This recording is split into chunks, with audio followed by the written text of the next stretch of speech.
Good morning. ಎಲ್ಲರೂ ಹೇಗಿದ್ದೀರಾ? ಚೆನ್ನಾಗಿದ್ದೀರಾ ಅಂತ ಅನ್ಕೋತೀನಿ. ನಾನು ಕೂಡ ತುಂಬಾ ಚೆನ್ನಾಗಿದ್ದೀನಿ. ಸೊ ಇವತ್ತಿನ ಸ್ಪೆಷಲ್ ಆದಂತಹ ಸಮ್ಮರ್ ಡ್ರಿಂಕ್ ಏನಂತಂದರೆ ಡ್ರೈ ಫ್ರೂಟ್ಸ್ ಮಿಲ್ಕ್ ಶೇಕ್. ಇದನ್ನು ಮಾಡೋದು ತುಂಬಾ ಈಸಿಯಾಗಿ ಮಾಡ್ಬೋದು. ಹಾಗೆಯೇ ಇದು ಆರೋಗ್ಯಕ್ಕೆ ತುಂಬಾ ಒಳ್ಳೆಯದು. ಯಾಕಂದರೆ ಡ್ರೈ ಫ್ರೂಟ್ಸಲ್ಲಿ ಹೆಲ್ತ್ ಬೆನಿಫಿಟ್ಸ್ ತುಂಬಾ ಇದೆ. ಸೊ ಇದನ್ನು ಚಿಕ್ಕವರಿಂದ ಅಥವಾ ವಯಸ್ಸಾದವರಿಗೆ ಯಾರಿಗೆ ಬೇಕಾದರೂ ಕುಡಿಬೋದು. ಸೊ ನೀವು ಒಮ್ಮೆ ಮನೇಲಿ ಮಾಡಿ ನೋಡಿ. ಅದನ್ನು ಹೇಗೆ ಮಾಡೋದು ಅಂತ ಹೇಳ್ಕೊಡ್ತೀನಿ, ಬನ್ನಿ. ನಿಮಿಷ ಮತ್ತೆಂತ ಗೊತ್ತಾ, ನಾವು ಯಾವಾಗಲೂ ಬಿಸಿನೀರು ಕುಡಿತಾ ಇದ್ವಲ್ಲ, ಸೊ ಬಿಸಿನೀರನ್ನು ಇವಾಗ ಸ್ವಲ್ಪ ಬಿಸಿ ಮಾಡಿ ಕುಡಿದು ಆಮೇಲೆ ಡ್ರೈ ಫ್ರೂಟ್ಸ್ನ ಮಿಲ್ಕ್ ಶೇಕ್ ಮಾಡೋಣ, ಓಕೆನಾ? ಈ ಮಿಲ್ಕ್ ಶೇಕ್ ಕುಡಿಯೋದ್ರಿಂದ ತುಂಬ ದಪ್ಪ ಆಗ್ತಾರೆ. ಸೊ ನಾನು ಕೂಡ ದಪ್ಪ ಆಗಿದ್ದೀನಿ. ದಿನ ಮಾರ್ನಿಂಗ್ ಖಾಲಿ ಹೊಟ್ಟೆಲಿ ಈ ಥರ ಕುಡಿದ್ರೆ ಸ್ವಲ್ಪ ದಪ್ಪ ಆಗ್ತಾರೆ.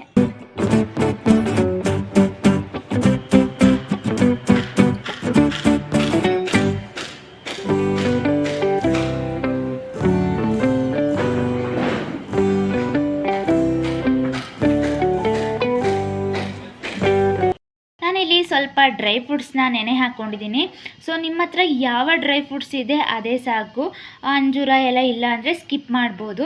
ಸೊ ನಾನಿಲ್ಲಿ ಅಂಜೂರ, ಗೋಡಂಬಿ, ದ್ರಾಕ್ಷಿ, ಬಾದಾಮಿ, ಡೇಟ್ಸ್ ಮತ್ತು ವಾಲ್ನಟ್ನ ಬಳಸ್ತಾ ಇದ್ದೀನಿ. ಸೊ ಇದೇ ಇರೋದು ನನ್ನ ಹತ್ರ. ಸೊ ಇದಿಷ್ಟು ಇದ್ದರೆ ಸಾಕು ನಮಗೆ ಮಿಲ್ಕ್ ಶೇಕ್ ಮಾಡೋದಕ್ಕೆ. ಸೊ ಓಕೆ, ಬನ್ನಿ ಇವಾಗ ಗ್ರೈಂಡ್ ಮಾಡ್ಕೊಳ್ಳೋಣ. ನೋಡಿ, ಇವಾಗ ಹಾಲು ಬಿಸಿ ಆಗಲಿಕ್ಕೆ ಇಟ್ಟಿದ್ದೀನಿ. ಇದು ಕುದ್ದು ಸ್ವಲ್ಪ ತಣ್ಣಗಾಗಬೇಕು, ಹಾಗೆ ಹಾಕಬಾರ್ದು. ಸ್ವಲ್ಪ ತಣ್ಣಗಾದ್ಮೇಲೆ ನಾವು ಅದನ್ನು ಯೂಸ್ ಮಾಡಬೇಕು. ಸ್ವಲ್ಪ ಹೊತ್ತು ಅದು ಕುದಿಬೇಕು. ಹಾಗೆ ಇಲ್ಲಿ ಹಾಲನ್ನ ತಣ್ಣಗಾಗಲಿಕ್ಕೆ ಇಟ್ಟಿದ್ದೀನಿ. ಕೆಳಗಡೆ ತಣ್ಣೀರಿದೆ. ಸೊ ಇದು ಸ್ವಲ್ಪ ತಣ್ಣಗಾಗಲಿ.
ಚೆನ್ನಾಗಿದೆ.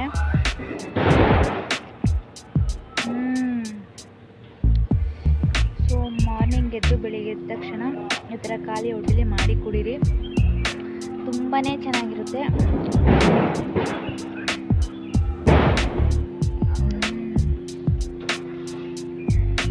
ಸೊ ನನ್ನ ಚಾನೆಲ್ ನಿಮಗೆ ಇಷ್ಟ ಆಗಿದ್ರೆ ಲೈಕ್ ಮಾಡಿ, ಕಮೆಂಟ್ ಮಾಡಿ, ಸಬ್ಸ್ಕ್ರೈಬ್ ಮಾಡಿ.